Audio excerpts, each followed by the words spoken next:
So your main problem, Sandra, is logic. Logic. Пожалуйста, выключите микрофон. Спасибо. So, dear friends, welcome to the next webinar, Understanding Russia, webinars of like for students from African countries who learn Russian language. At webinars, we talk about life in Russia. My name is Ekaterina Guskova, and I'm working in St. Petersburg State University, and greetings from St. Petersburg. So when we talk about Russian culture, it's what we usually think about: famous writers, artists, composers. If you're learning Russian language, if you want to know Russian and Russian people well, this is very important to know Russian culture too. But today we want to talk about a typical cultural program in Russia. So we're not going to talk about Russian literature. Here, the cultural program is a large and serious system, we need to say. Foreigners and many Russians often think that the theater and the museum are difficult, incomprehensible, and boring.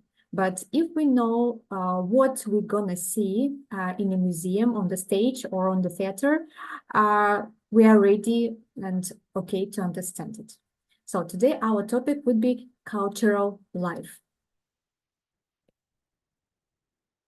In Russia, pupils, school children, always go to museums and theaters. Schools organize various trips and excursions. Television tells about cultural and history of Russia and the world history. There are many books and magazines about art you can find in Russian bookstore, for example. Russian language teachers organize trips for their foreign students, go with them to the theater, of course, in the museums. So cultural life in Russia is very well organized, and it's not only about theaters and museums, it's also about conferences and other delegations. There are many places like palaces and parks you can visit in Russia. So we call it palace and park ensemble. So it's a kind of the system, not only one particular building, but also some park next to the building, some territory next to the palace. Before the revolution, 1917, they belonged to the imperial family, to the king's family. And some of these palaces, they belonged to very rich people, to people who were on the government service. Now, all people can walk in these parks and see palaces. There are many, like you can find a lot of palaces and parks in Moscow and St. Petersburg. Why do we like to go there? So please look at the pictures. They are beautiful. First of all, they are really beautiful and amazing. They have beautiful architecture, of course. Please look very carefully to every picture on the slide. So here you can see the photo of Tsaritsina that is located in Moscow. Actually, Tsar means in Russian it's a king. That's why Tsaritsina, the place of the king. Tsarskое Selo, you can find it in city Pushkin next to St. Petersburg. And of course, the last one is Petergov, next to this, like not far from St. Petersburg. All the big museums and palaces in Russia have a website now, so you can easily find information about these places there before you go there. And you can learn about the park and the palace, and sometimes you can even buy tickets, so you don't need to stay in the queue once you get to the palace. This is really, really comfortable and convenient. So people with children or school children, pupils, students, and retired people go to these places. Like they have some discounts. You can buy tickets with a special discount. This is a very popular place to go. How we spend our time there. So first of all, we need to plan our trip for the whole day. It's not just for a few hours. If you're going to the palace or to the park, you need to spend there the whole day. Of course, you read information about the history of the park and palace in the website. It would be really good if you'll be ready for your trip. So often we look at the park. We can also take some food with us. You can take sandwiches and tea in like a special thermos. Like also you need to choose very comfortable clothes, but of course not sportswear, like sport clothes. So what we need to say extra about this, we need to read information about the park and the palace on the internet. So what information we can read in the internet? We can read who lived in this palace, who built this place, who built the park. Such objects often have a very interesting history. For example, in Petrograd, fountains operated by electricity. They were operated without electricity first, and they were operated by the modern system. How engineers were able to build them in 18th century can be found in the descriptions.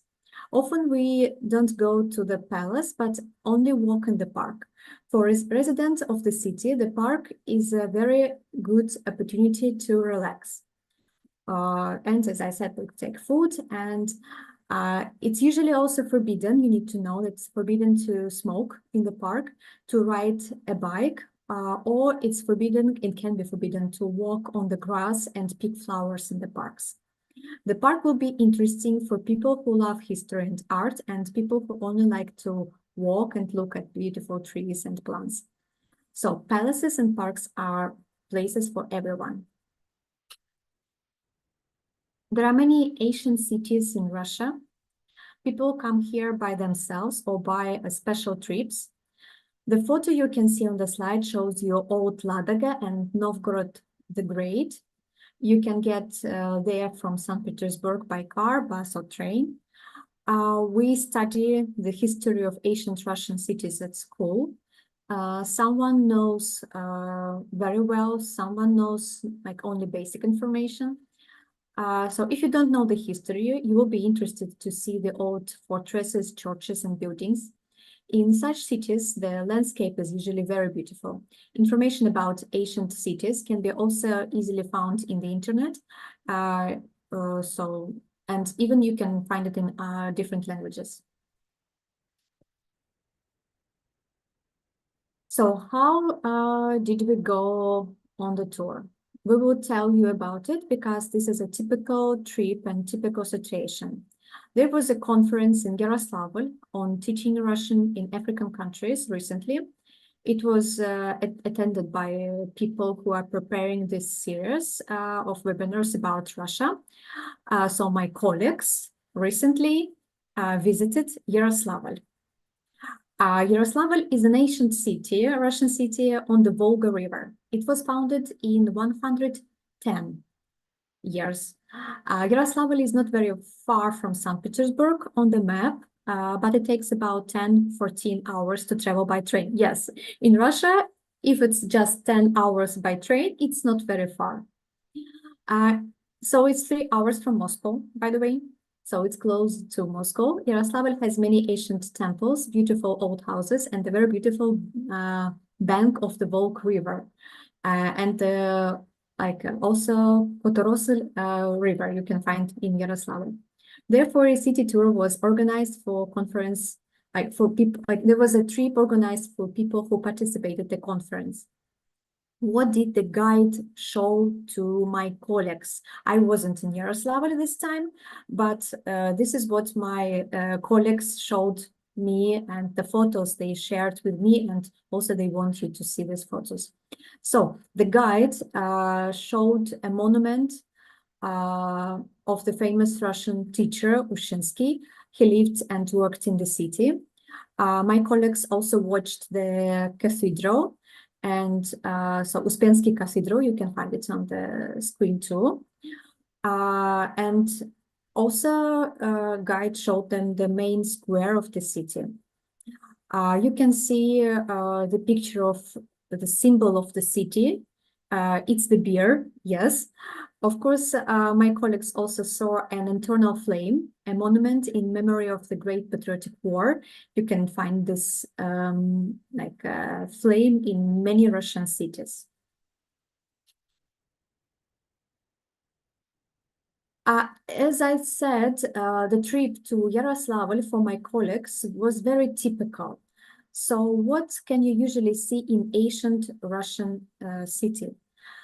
Well, temples, fortress, monuments of the famous residents of the city, like houses, museums of the famous people, historical buildings, museums, monuments to the heroes of the Great Patriotic War. Information for tourists is usually available again on the internet, and you can always find a magazine about the city or brochures about the museum.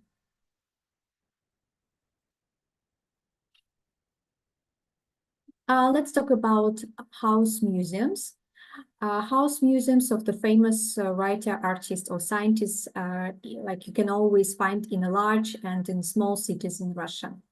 A very famous house museum in Yasnaya Polyana, next to Tula city. This is the home of the Russian writer Leo Tolstoy. Maybe, I hope you heard about him, the famous writer his famous roman is War and the Peace. The famous Chekhov House Museum is in the Moscow region. It's also famous. You can see it on the right. And the House Museum is always interesting place to visit. If you don't know the person who lived in it, you will learn a lot about his life. And I mean, like you will also find his spirit in the things in the rooms. It's really interesting once you're interested in Russian history.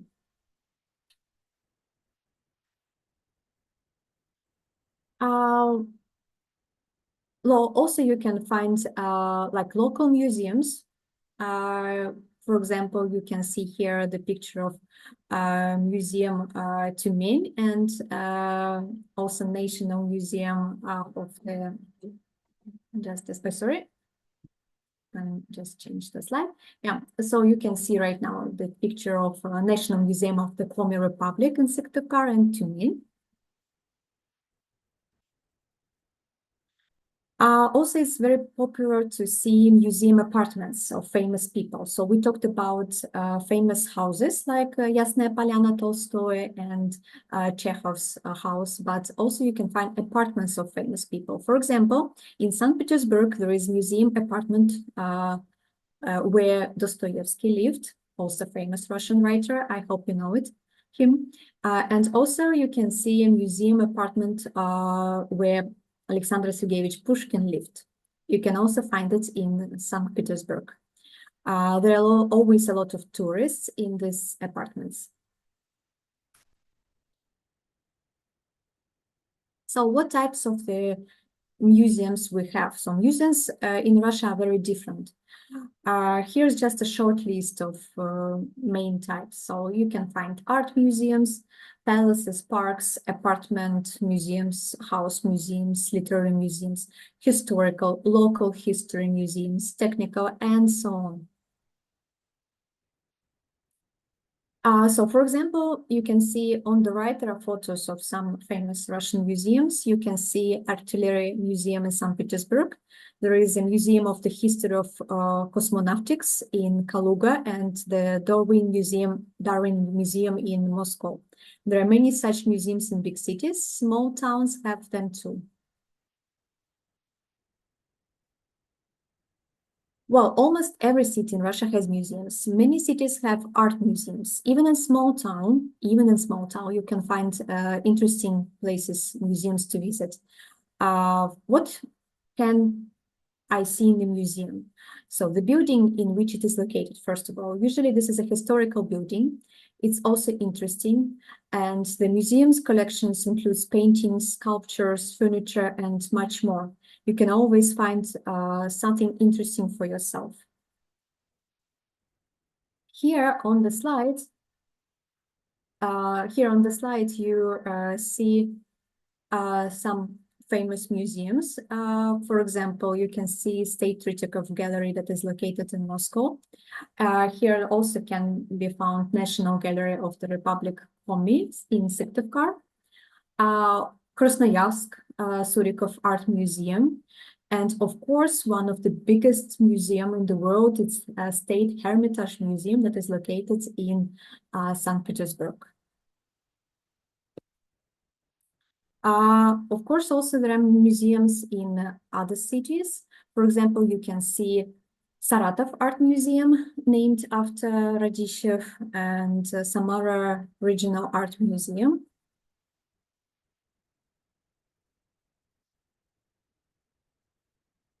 How to watch Russian art in art museums. The basis of European art is the art of the ancient world, ancient Greece and ancient Rome. We see antique subjects in paintings and sculptures by Russian and European masters. When we study art, we always start with the ancient world. Russian art, Russian paintings begins with some like examples, ancient examples. In museums, you can see icons, examples of the 20th century and even later ones. Usually the icons are in the temple, but the ancient ones are kept in museums.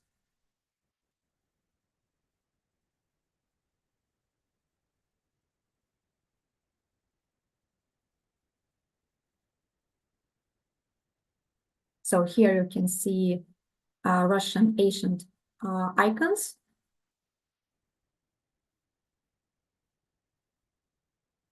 I give you time to look at the paintings. Now let's talk about Russian painting of the 18th century.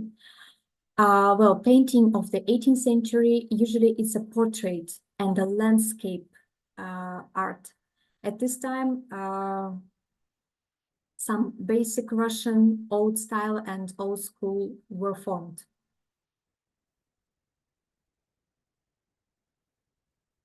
'19th century, it's at this time works were written that become classics of the world art. You can see some masterpieces of Russian art of the 19th century right now. It was a time of classicism, romanticism, and realism. In the Russian Museum in St. Petersburg, you can see Brylov's, for example, The Last Day of Pompeii, Ayvazovsky, The Ninth Way, and Fedotov's The Matchmaking of the Major, for example, you can find in Tretьяков Gallery.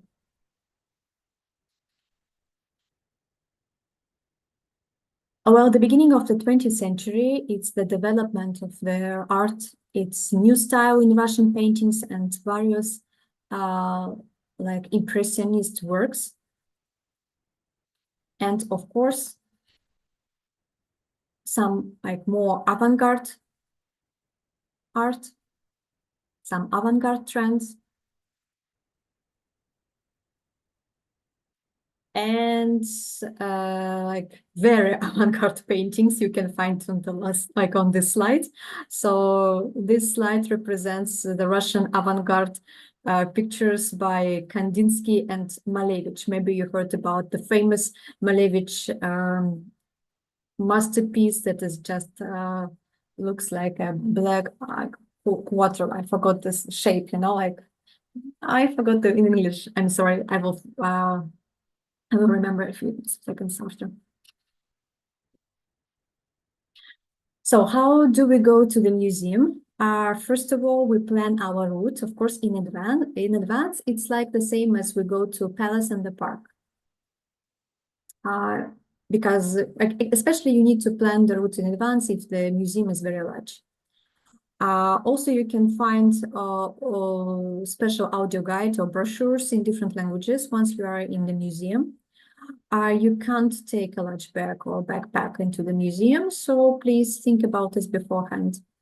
And of course, you're not allowed to make any noise or speak loudly in the museum, or maybe to speak loudly on your phone. Once we talk about the clothes in museum, you must feel comfortable, so please choose comfortable clothes, but again, not sporty. So let's talk about theaters. There are theaters in many Russian cities: opera, ballet theaters, drama theaters, children's theaters. There are also concert halls and philharmonic hall. Musical theaters are more relevant for foreigners as they are interesting even without knowledge of the Russian language. Let's talk about opera and ballet theater. So first of all, we need to say that Russian ballet is like very, very famous over the world. This is a musical and choreographic performance that there is only music and dance. The history of Russian classic ballet begins in the 19th century. So famous ballets to the music of Russian composers is Swan Lake, Tchaikovsky. We've heard of this, I'm sure. Romeo and Juliet, Prokofiev.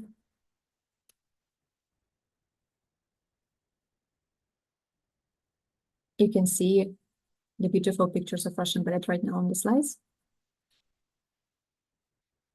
Opera is another type of place where we usually go. Opera is a musical performance. It is based on music and vocals. Since the 19th century, opera has become a serious genre. Operas by Western European and Russian composers can be heard in the theater of St. Petersburg.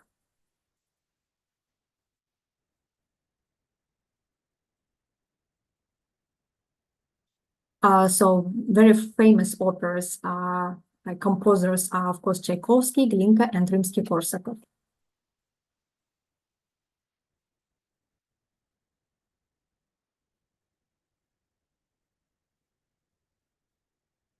Operas and ballets are based on librettos. Librettos is specially prepared plot. This is either a story specifically for play, or maybe it's a literary work, or maybe just famous story, or maybe even a fairy tale. Where you can find the libretto. You can find the libretto in the theater website, in the program. You can buy program before the play.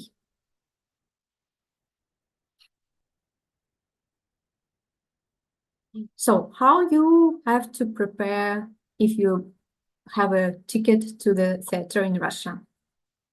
So you can find information on the theater website. You can see the content of the performance. You can also find the duration of the performance, number of people participating in this performance, the place where you're supposed to sit.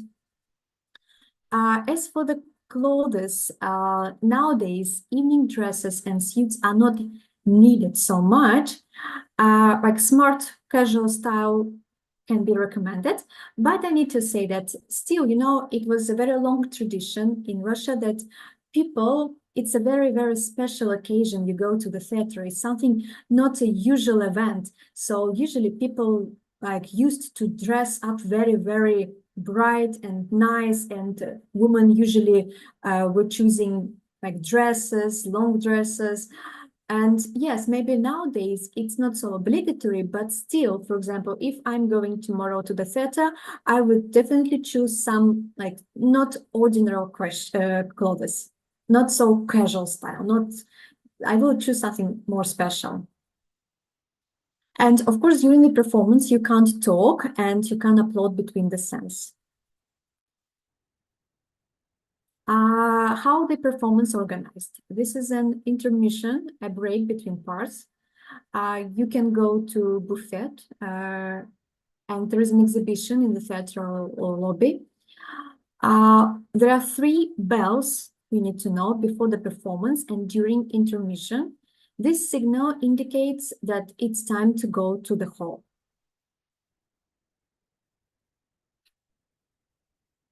Another event you can participate in Russia, it's of course a concert. You can find concerts of classical music, popular music, and rock music almost in every city. You can choose what you are interested in. In many cities of Russia, there is a philharmonic society, an institution that organizes concerts. So you can find classic music in philharmonic. Here we tried to make this slide for you to know some famous Russian pop singers. Of course, it's it's up to you. We have, for example, me and my colleagues, we have different tastes in music, but what you can see that these people are the most popular nowadays. For example, the first line is Polina Gagarina, the singer Slava, Ani Lorak, the male singer Shaman, also Klava Koka, Nileta, Lucia Chibotina, Burrito, Fiduk. You can see some of the singers take not a Russian name, right? So they choose some Latin letters to use to write their names. Also, for example, Habib, Antoha MC, Mirel, New Year's Eva. For example, I don't know the last one at all, but my colleagues know.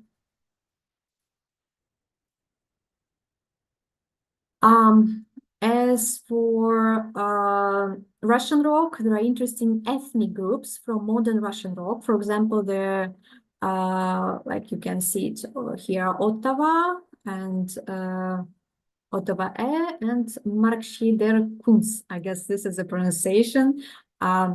It's not the groups I'm listening to, but my colleagues told me that this is very famous. But I need to say that if you are interested in rock music, you can start listening from a very popular, I can say, legends of the Russian rock. And here you can see the legends of the Russian rock. It's Korol и Shut, it's the king and the fool, you can translate like this, Nautilus Pompilius, also Tequila Jazz, and maybe you heard about this group, it's the group Kino, we can translate like cinema, the famous Russian group, and with the famous Russian singer Viktor Tsoi. He was the frontman of this group. So thank you for attention. We talked about a lot of topics.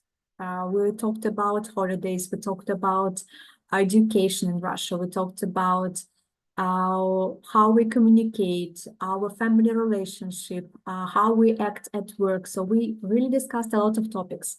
This was our last webinar of the Understanding Russian series. We need to say goodbye to you and hope to see you on our next events. We're definitely gonna organize something special for you.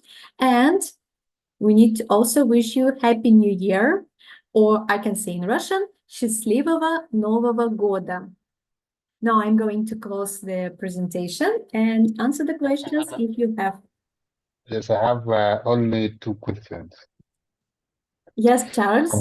Of course, one is a reminder. You said you'll come up with Yes, I remembered. I investigated the I did, Charles. I was even the kind of discussion with my colleagues today about this. I'm very happy about that. So, and the second question is about a little bit about literature. I mean, you have mentioned about Tolstoy and you know, the romanticism and classic. I think Leo Tolstoy was a classicist, if I'm not wrong.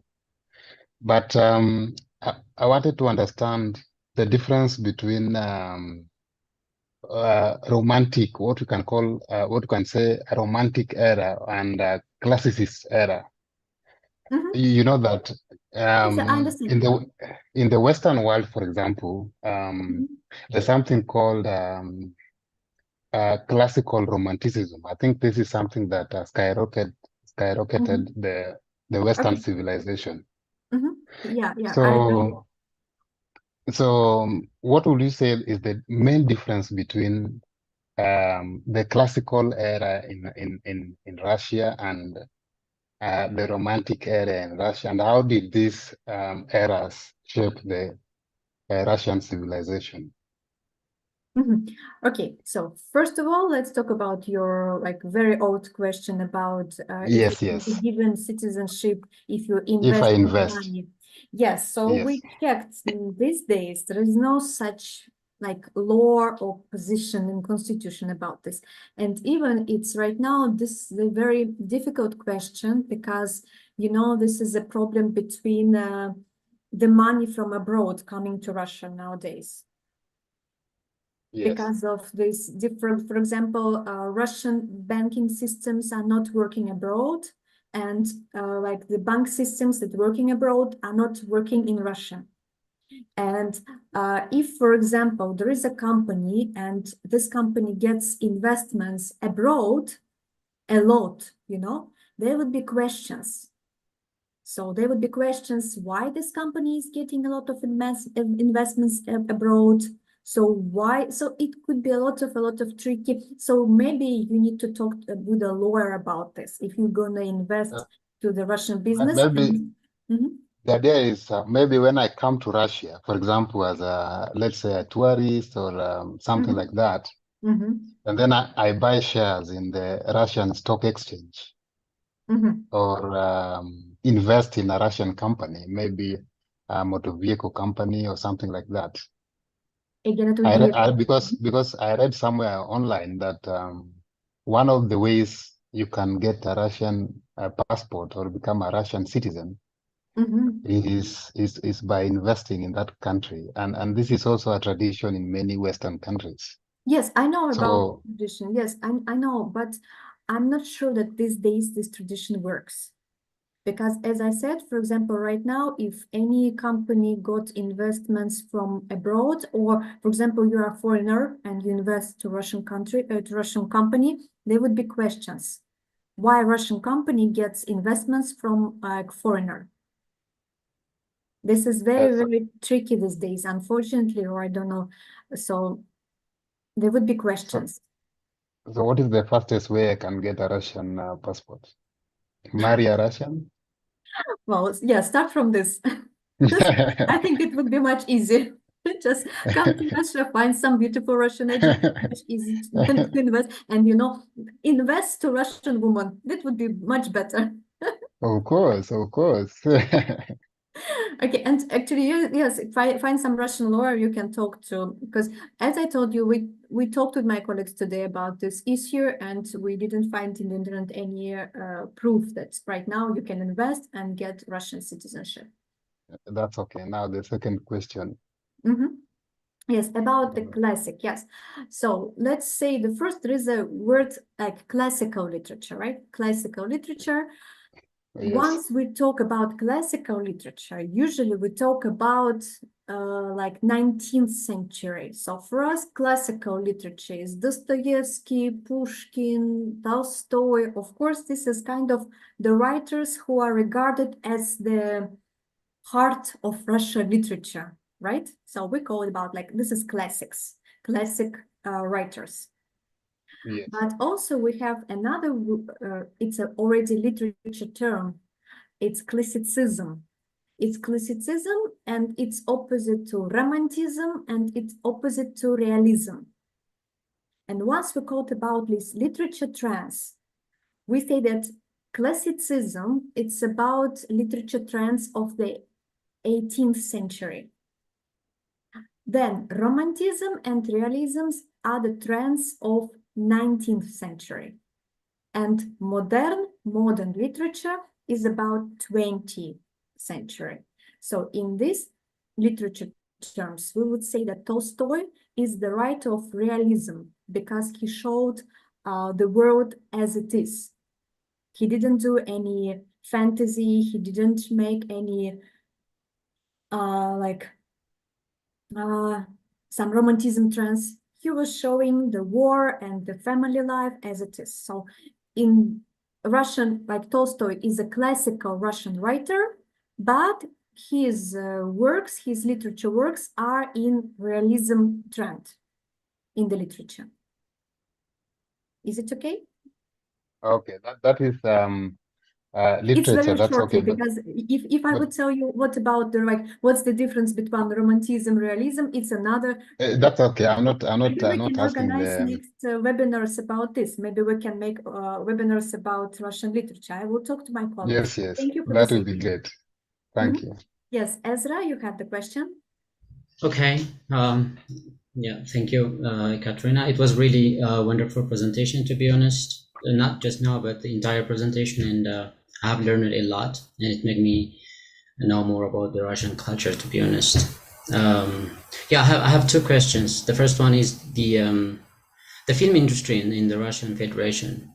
Can you just what about, because since the all the blockbusters, the modern movies which we are like seeing from the Hollywood, since those movies have blocked, how the Russian movie is doing at this moment? This is my first question. Or do you have any recommendation that for us like to watch like a blockbuster or sci-fi movies? This is the first question. The other question is, what about graffitis? Is it popular in the Russian Federation? Because I've seen like by the way, the Moscow metro is by itself a museum, but I haven't seen any graffitis in the Moscow metro. So is it popular or is it forbidden? Okay, I will start from the graffiti. So graffiti in the metro or in the museums, it's prohibited because it's, I mean, like metro is already object of art, so it's not okay one object of art spoiled with another object of art. But graffiti as the art is used in many cities. For example, I'm trying to show you some Victor Tsoi graffiti. You can find, for example, yes, you can see. So here is the Victor Tsoi, you can see it. Like, so you can see a lot of graffiti, or here also you can find like this. In Moscow, you can also see a lot of buildings like full of graffiti. So yes, graffiti is art. It is in the city, you can find it, but of course not in the museums, not on the historical buildings. It's prohibited. They're already object of art. This is as for the graffitis. And the first, it's about the cinema, right? Honestly speaking, I'm not watching like cinema a lot. I prefer right now series. I would say that Russian series are getting better and better.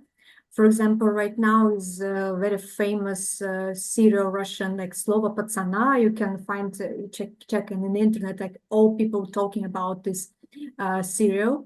Also, as for the films, I know, for example, there was a very funny movie I was watching with my students. It is called Holop, but it's written like Holop. You can check it in the internet. And this Christmas and this New Year's, there would be the second part of this movie, Holop 2, like Holop the second. You can also check it in the movie, in the cinema, the internet. Yeah, that's cool. Thanks. Yes, I think like, yes, my colleagues already said that famous street artist now is Pokras Lampas. I don't know him, but you can also check it in the internet if my colleagues. So this is the place that you can go there and visit it, or is it just the picture? No. In the chat, you can see a famous street artist, Pokras Lampas. So I see. you can find his works, I guess, in the internet. Yeah, okay. Thanks. So Jessica, yes, your question.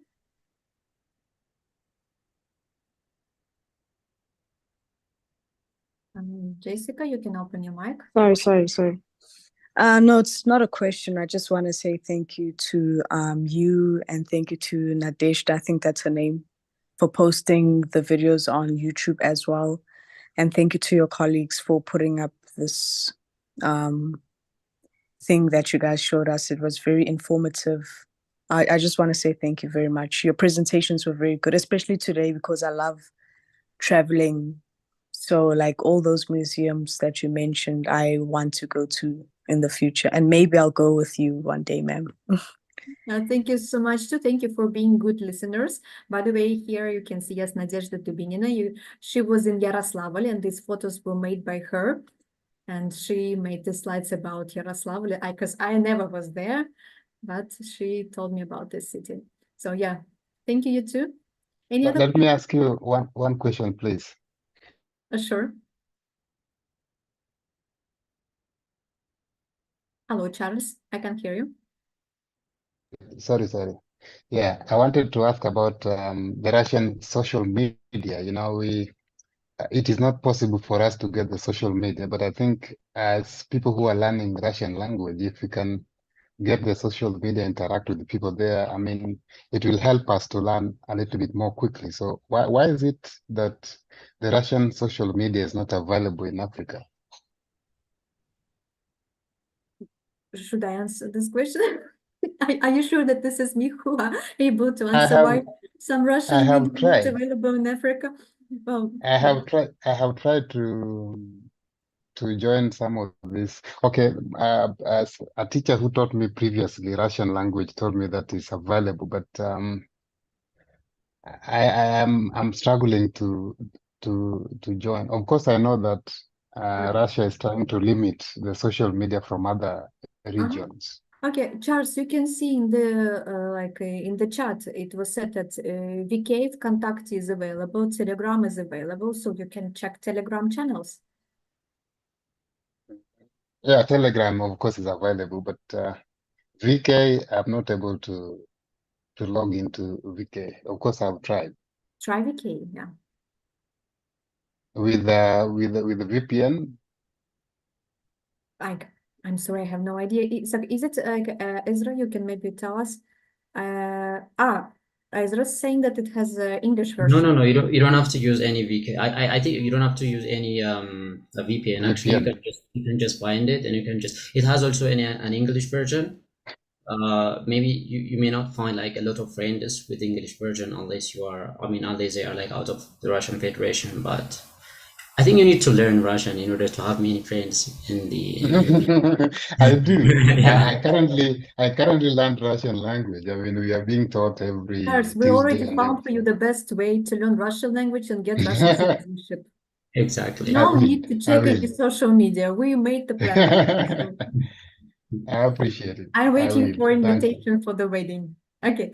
Thank you so much for all your attention. If there is no any other questions, and thank you so much again.